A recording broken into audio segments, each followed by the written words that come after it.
प्राचीन भारतीय इतिहास के स्रोत के रूप में आप लोगों को मैंने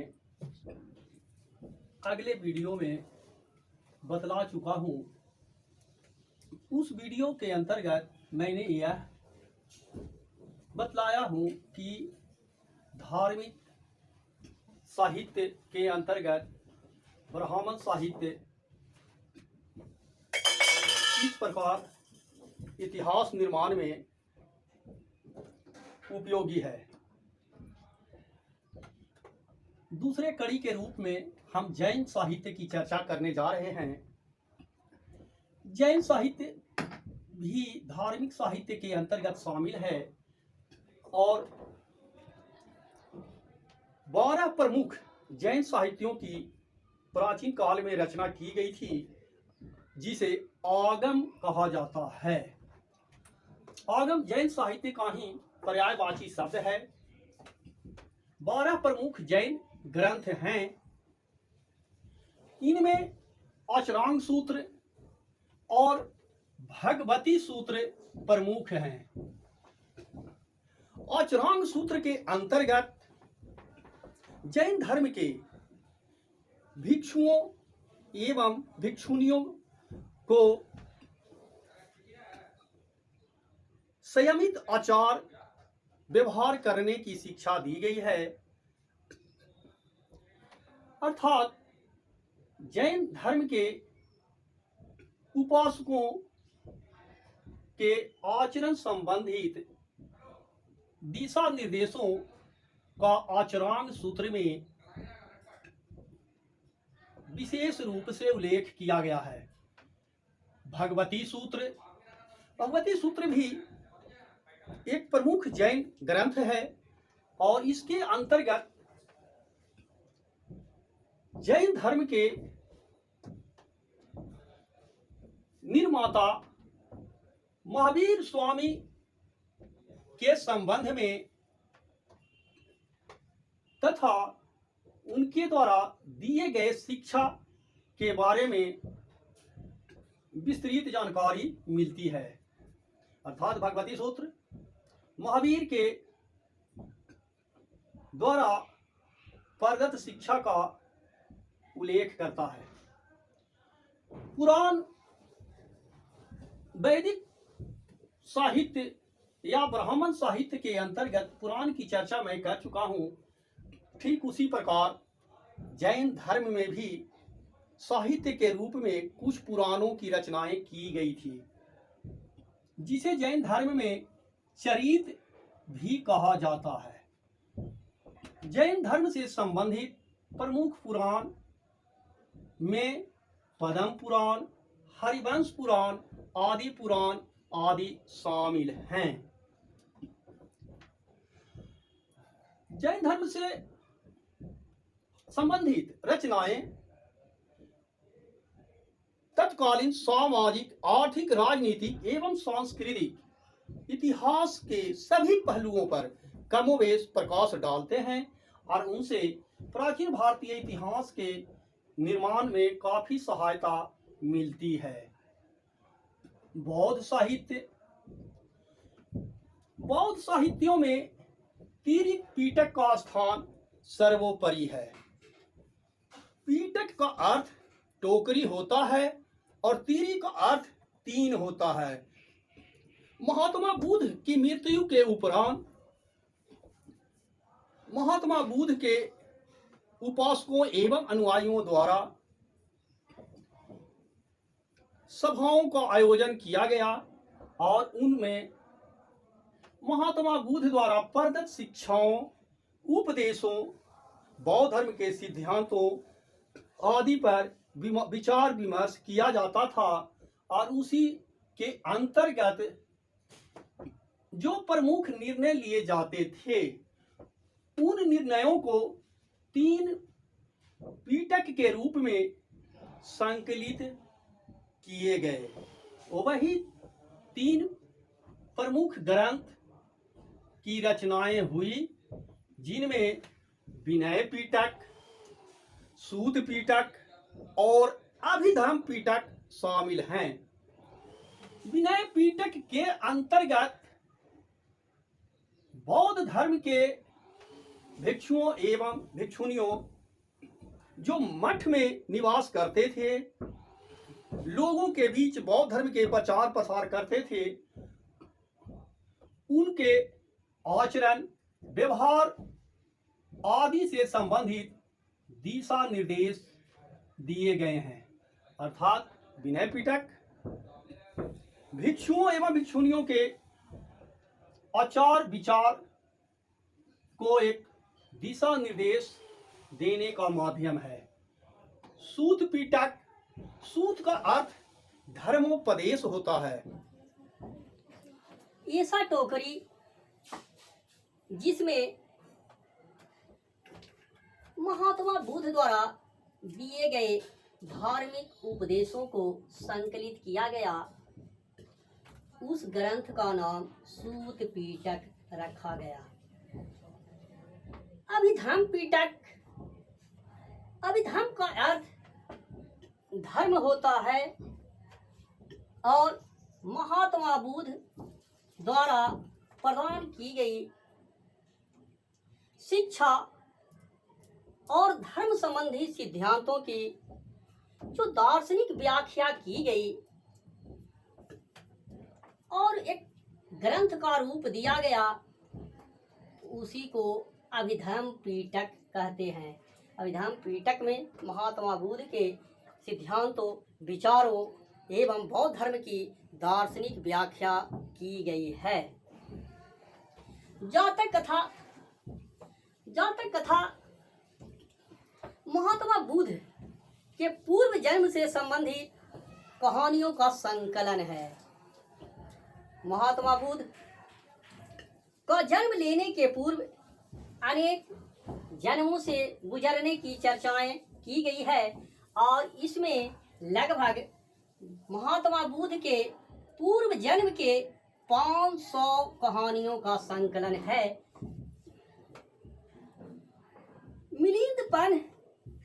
मिलिंदपन अर्थात मिलिंद के प्रश्न इंडो यूनानी राजा मिनांडर और बौद्ध भिक्षु नागसेन के बीच बौद्ध धर्म से संबंधित जो चर्चाएं की गई थी, उसी का संकलित रूप मिलिंदपन है।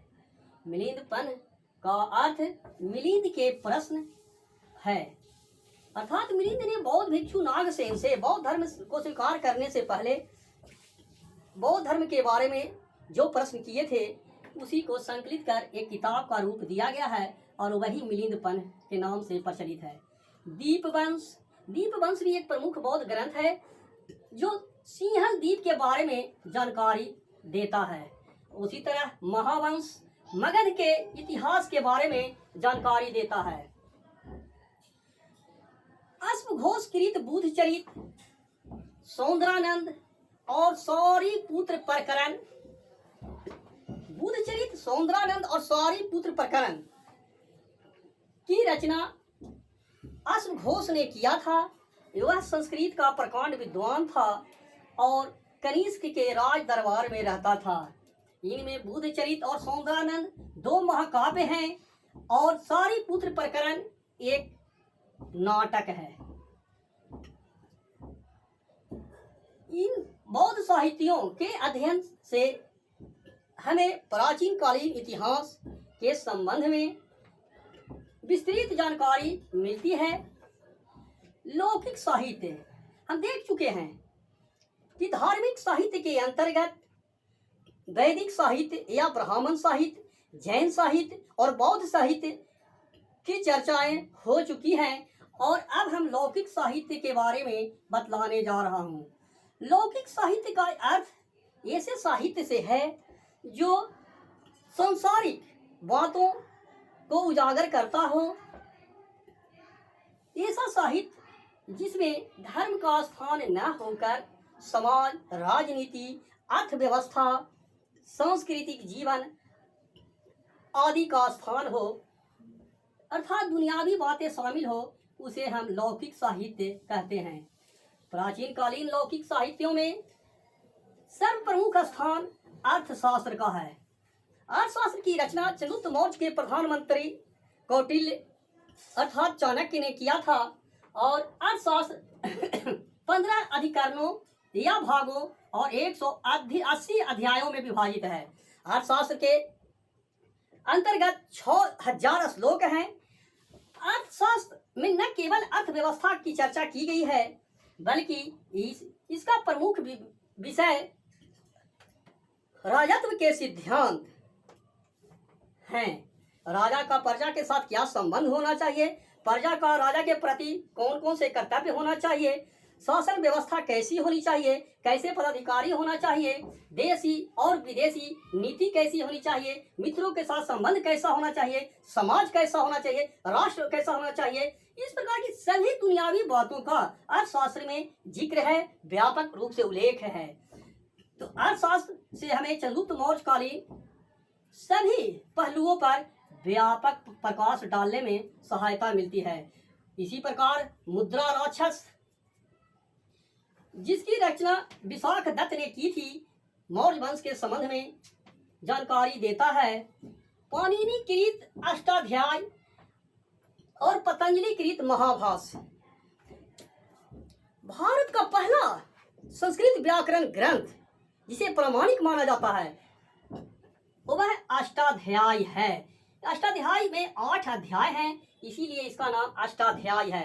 इसकी रचना महर्षि पाणिनि ने किया था। यह एक मूलतः व्याकरण ग्रंथ है और इसी प्रकार पतंजलि का महाभाष्य भी एक व्याकरण ग्रंथ है। लेकिन उदाहरणों के तौर पर समकालीन विषयों की चर्चा की गई है, जिससे हमें इतिहास निर्माण में सहायता मिलती है। गार्गी संहिता एक ज्योतिष ग्रंथ है। मालविका गणिमित्रम के अंतर्गत हमें पुष्यमित्र शुंग और उसके पुत्र अग्निमित्र दोनों तथा यूनानियों के बीच, यवनों के बीच हुए युद्ध का विवरण मिलता है। कौमंदक ने नीतिसार की रचना की थी और इसके अंतर्गत राजतंत्रीय प्रबंध का विस्तृत चर्चा की गई है। राजतरंगिणी की रचना कश्मीर के कवि कल्हण ने किया था। राजतरंगिणी भारत की पहली पुस्तक है जो इतिहास लेखन के सभी पहलुओं पर खरे उतरता है। राजतरंगिणी में आदि काल से लेकर 1151 ईस्वी तक के कश्मीर के इतिहास का क्रमिक ढंग से वर्णन किया गया है और यही कारण है कि राजतरंगिणी को प्रथम इतिहास लेखन की पुस्तक मानी जाती है। पृथ्वीराज विजय की रचना कश्मीर के ही पंडित जैनक ने किया था और इसमें पृथ्वीराज के विजयों का उल्लेख मिलता है। इसी प्रकार पृथ्वीराज रासो, जिसकी रचना उस पृथ्वीराज तृतीय की कवि चंद्रवरदाई ने किया था, में पृथ्वीराज तृतीय के संबंध में जानकारी मिलती है। संगम साहित्य, संगम साहित्य ही एकमात्र ऐसा साहित्य है जिससे दक्षिण भारत के संबंध में जानकारी मिलती है। प्राचीन कालीन दक्षिण भारत में विभिन्न समयांतरालों में मदुरा के शासक पांड्य राजवंशों के संरक्षण में विद्वानों की सभाओं का आयोजन किया जाता था, जिसे संगम कहा गया है। संगम का अर्थ विद्वानों की सभा से है, जिसमें विभिन्न विषयों पर वाद विवाद होते थे और उन विषयों को अंतिम रूप से संकलित किए जाते थे और इन्हीं को हम संगम साहित्य कहते हैं। संगम साहित्य से दक्षिण भारत के चोल, पांड्य, चेर आदि राजाओं के संबंध में जानकारी मिलती है।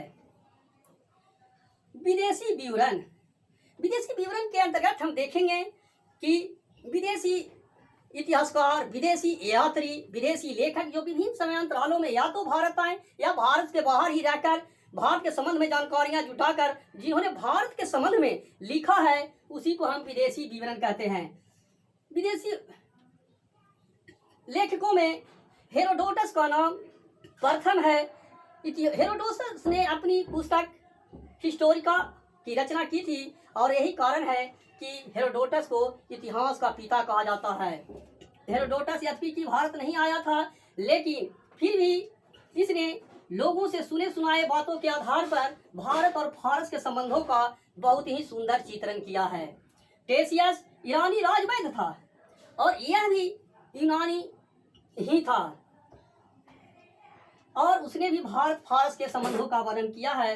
इसी प्रकार हम देखेंगे कि नियार्कस, ऑनेसिक्रिटस और अरिस्टोबुलास नामक 3 लेखक सिकंदर के आक्रमण के साथ भारत आए थे और उन्होंने भारत के इतिहास के संबंध में विवरण दिया है जो अत्यंत सारगर्भित है। ये तीनों यूनानी ही थे और सिकंदर के समकालीन थे। मेगास्थनीज, डाइमेकस और डायोनिसियस ये तीनों यूनानी राजदूत थे और मौर्य राजवंश के दरबार में राजदूत के रूप में एक लंबे समय तक रहे थे। इनमें मेगास्थनीज का स्थान सर्वोच्च है। मेगास्थनीज सेल्यूकस निकेटर का राजदूत था और चंद्रगुप्त मौर्य के दरबार में दूत के रूप में आया था। मेगास्थनीज ने इंडिका नामक पुस्तक की रचना की जिसमें भारत के संबंध में विस्तृत जानकारी दिया। उसने नालंदा, तक्षशिला, विक्रमशिला आदि तक्षशिला, नालंदा और तक्षशिला आदि शैक्षिक केंद्रों के बारे में भी जानकारी दी है। डाइमेकस बिंदुसार के राज दरबार में यवन दूत के रूप में आया था और डायोनिसियस मौर्य सम्राट अशोक के दरबार में रहा था। इन सभी ने अपने अपने विवरण छोड़े हैं जिससे मौर्यकालीन इतिहास के निर्माण में काफी सहायता मिलती है। Periplus of the Erythraean Sea, Ptolemy का भूगोल और प्लिनी का नेचुरल हिस्ट्री भी अत्यंत उपयोगी है। पेरिप्लस ऑफ द इरिथियन सी नामक पुस्तक की रचना लगभग 80 ईस्वी में एक अज्ञातनामा लेखक ने किया था। उस पुस्तक पर लेखक का नाम तो अंकित नहीं है लेकिन भारत के संबंध में अत्यंत महत्वपूर्ण जानकारियां उसमें है। उसने भारतीय बंदरगाहों अर्थात दक्षिण भारत के बंदरगाहों, प्रमुख बंदरगाहों और रोम के साथ होने वाले निर्यात और आयात का सुंदर चित्रण किया है जिसे पता चलता है कि प्राचीन कालीन भारत में दक्षिण भारत और विदेशों के साथ व्यापारिक संबंध कैसे थे, बंदरगाहों की स्थिति क्या थी। टॉलेमी का भूगोल, टॉलेमी ने भी ज्योग्राफी नामक एक पुस्तक की रचना की और उसमें भारतीय बंदरगाहों, व्यापारिक वस्तुओं और समुद्रों आदि का व्यापक वर्णन है। प्लिनी का नेचुरल हिस्ट्री, प्लिनी ने नेचुरल हिस्ट्री की प्राचीन काल में रचना की थी और इस शब्द का अर्थ ही यह है कि प्राकृतिक इतिहास। इसके अंतर्गत भारतीय पेड़ पौधे, पशु पक्षी आदि का सुंदर विवरण दिया गया है। यूनानी लेखकों के संबंध में मैंने अध्ययन कर चुका हूं और अब चीनी यात्री और लेखकों के संबंध में बतलाने जा रहा हूं। फाहियान चंद्रगुप्त विक्रमादित्य के दरबार में जिसका शासन का 375 ईस्वी से 415 ईस्वी तक रहा था, के दरबार में एक लंबे समय तक बिताया था और इसने एक बहुत सुंदर विवरण लिख छोड़ा है। हेवेंगसान ने एक पुस्तक की रचना की जिसका नाम शिवकी है। यह भी चीन का ही था और यह हर्षवर्धन के दरबार में रहता था। हेवेंगसान द्वारा लिखित शिवकी पुस्तक अत्यंत उपयोगी है जिसे हर्षवर्धन के शासनकाल के साथ साथ अन्य क्षेत्रों के बारे में भी विस्तृत जानकारी मिलती है। हुल्ली भी चीन का था, इत्सिंग भी एक चीनी यात्री था, मातवान लिन भी एक चीनी यात्री था। ये सभी पूर्वी भारत आदि के बारे में वर्णन किए हैं और चाओजुकुआ भी चीनी ही था जिसने चोल राज्य के संदर्भ में विशेष जानकारी दिया है। अर्थात दक्षिण भारत के संबंध में यहाँ यह उल्लेखनीय है कि जहाँ यूनानी और रोमन यात्री या लेखक या इतिहासकार भारत के संबंध में जो विवरण लिख छोड़े हैं उनका विवरण लिखने के पीछे भारत के संबंध में अपने देशवासियों को विस्तृत जानकारी देना था। लेकिन चीनी यात्री को भारत आने का उद्देश्य और भारत के संबंध में लिखने का मूल अर्थ यह था कि वे लोग बौद्ध धर्म से प्रभावित थे और बौद्ध धर्म के संबंध में जानकारी हासिल करने के ख्याल से ही भारत आए थे और उन्होंने विभिन्न प्रकार के बौद्ध धार्मिक केंद्रों, विहारों आदि का भ्रमण किया, उस संबंध में लिखा और उसके साथ साथ भारत के सामाजिक, आर्थिक, राजनीतिक स्थिति का भी चित्रण किया। अरबी और फारसी लेखक हम देखेंगे कि इनके बाद अरबी और फारसी लेखकों का भी विवरण मिलना शुरू हो जाता है। मुस्लिम धर्म के उदय के साथ साथ भारत में मुस्लिम व्यापारी का आगमन शुरू हो गया था और भारत पर अरबों का आक्रमण भी चल पड़ा था। अल बरूनी इनमें सर्वप्रमुख है। अल बरूनी 1017 ईस्वी में महमूद गजनबी के साथ भारत आया था और उसके राज ज्योतिष के पद पर आसीन हुआ था। यह महमूद गजनबी का राज ज्योतिष था जिसने तहकीक हिंद या किताबुल हिंद की रचना की। इसका अर्थ ही है तहकीक हिंद अर्थात भारत की खोज करना। इसके अंतर्गत अल बरूनी ने राजनीतिक, आर्थिक, सामाजिक, सांस्कृतिक सभी क्षेत्रों पर प्रकाश डाला है और व्यापक ढंग से प्रकाश डाला है, जिसे पूर्व मध्यकालीन भारत अर्थात राजपूतकालीन भारत के इतिहास निर्माण में काफी सहायता मिलती है। इसी प्रकार अरबी यात्री सुलेमान भी भारत के संबंध में लिखा है। बगदाद निवासी अल मसूदी और सुलेमान इन दोनों ने प्रतिहार और राष्ट्रकूट के संबंधों के बारे में चर्चाएं की है। फिरदौसी कृत शाहनामा अर्थात बुक्स ऑफ किंग भी अत्यंत उपयोगी है और यह फारसी भाषा में है। अली अहमद कृत चाचनामा भी फारसी भाषा में है और इस चाचनामा जिसकी रचना अली अहमद ने की थी अरबों द्वारा सिंध विजय के विवरण का एक मात्र साहित्यिक स्रोत है। चाचनामा से ही हमें पता चलता है कि अरबों ने किस प्रकार सिंध का विजय किया था और उसमें पर अधिकार किया था। यूरोपीय यात्रियों का भी आगे चलकर आगमन होता है और उसमें मार्को पोलो का स्थान प्रमुख था। इटालवी यात्री मार्को पोलो 13वीं सदी में भारत आया था और दक्षिण भारत के पांड्य राज्य के संबंध में उसने व्यापक विवरण लिख छोड़ा है। अब हम देखेंगे अन्य स्रोत के रूप में पुरातत्व। पुरातत्व के अंतर्गत अभिलेख, सिक्के, स्मारक एवं भवन आदि शामिल हैं। पुरातत्व वह विज्ञान है जिसके अंतर्गत जमीन के भीतर या गर्भ में गड़ी हुई वस्तुओं को निकालकर उसका अध्ययन किया जाता है या पुराने अवशेषों का अध्ययन किया जाता है। और पुरातत्व के अंतर्गत अभिलेख, सिक्के, स्मारक आदि शामिल हैं। अभिलेख विश्व का सबसे प्राचीनतम अभिलेख मध्य एशिया के बोगज कोई से मिलता है और वह लगभग 1400 ईस्वी पूर्व का है। उस अभिलेख में ऋग वैदिक देवताओं इंद्र, मित्र, वरुण, नास्ते आदि का भी स्पष्ट जिक्र किया गया है और इस प्रकार पता चलता है कि भारत और मध्य एशिया के बीच कोई न कोई आपसी संबंध जरूर रहा होगा। लेकिन भारत के संदर्भ में सर्वप्रथम अभिलेख अशोक के शासन काल से मिलना शुरू हो जाता है और अशोक के शासन काल का निर्माण तो सही मायने में कहा जाए तो अभिलेखों पर ही आधारित है। D.R. भंडारकर ने तो अशोक के इतिहास का निर्माण केवल उसके अभिलेखों के आधार पर ही किया है।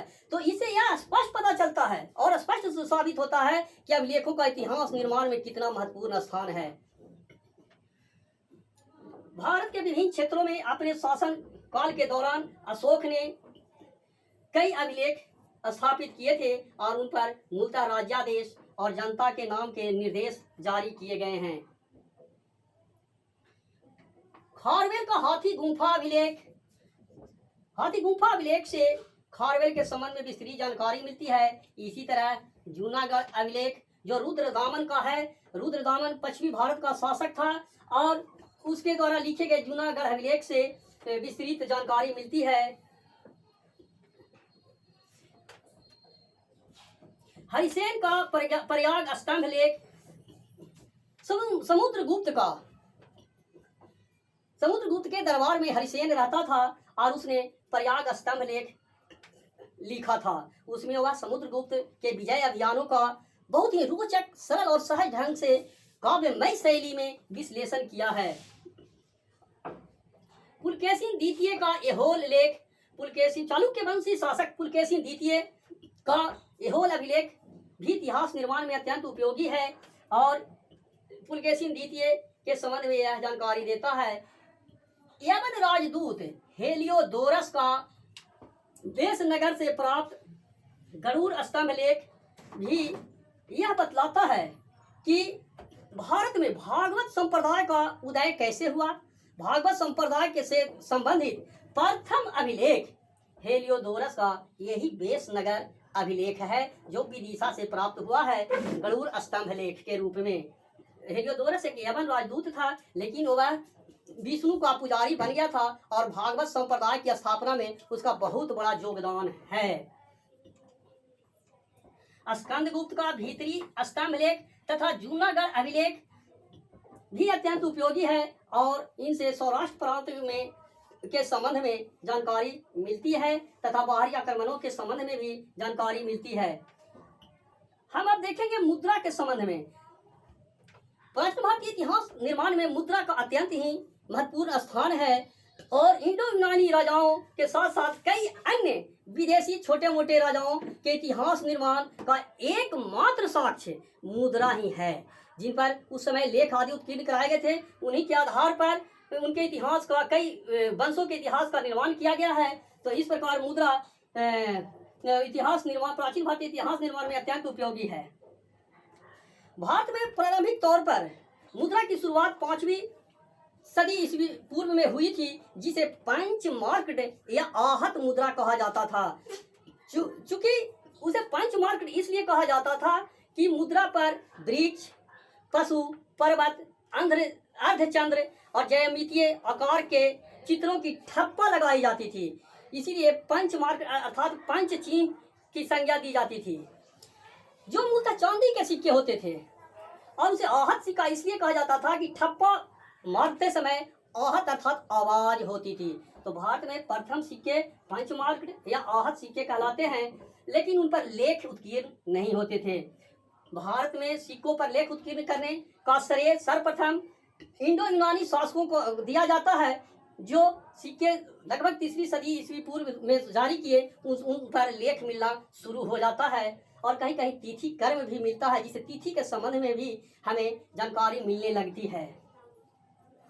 सिक्कों के इतिहास यदि हम देखते हैं तो सर्वाधिक सिक्के उत्तर मौर्य काल में जारी किए गए, अर्थात 2री सदी ईस्वी पूर्व से 2री सदी ईस्वी के बीच में। लेकिन उस समय शीशे, पोटीन आदि के सिक्कों की, तांबे की कांसे की सिक्कों की, तांबे की सिक्कों की प्रधानता थी और सोने चांदी के सिक्के न के बराबर थे। सर्वाधिक शुद्ध भारत में सर्वाधिक शुद्ध प्राचीन कालीन भारत सर्वाधिक शुद्ध स्वर्ण के सिक्के कुषाण शासकों ने जारी किए और सर्वाधिक सोना का सिक्का गुप्त शासकों ने जारी किया था। सिक्के पर जो लेख आदि चित्र वगैरह उत्कीर्ण होते थे, उसे तत्कालिक शासकों के इतिहास निर्माण, तत्कालिक अर्थव्यवस्था के खुशहाली के संबंध में जानकारी मिलती है और वह इतिहास निर्माण में अत्यंत उपयोगी साबित होता है।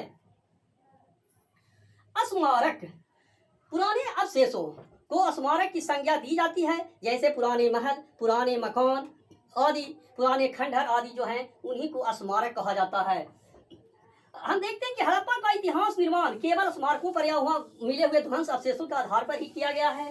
पाटलिपुत्र जो मौर्य साम्राज्य की राजधानी थी, वहाँ से खुदाई होने पर चंद्रगुप्त मौर्य के राजप्रसाद मिले हैं, जो मूलतः लकड़ी से बनाए गए हैं। तो यह पता चलता है कि उस समय लकड़ी का भी वास्तु निर्माण कला में अत्यंत उपयोगी स्थान था।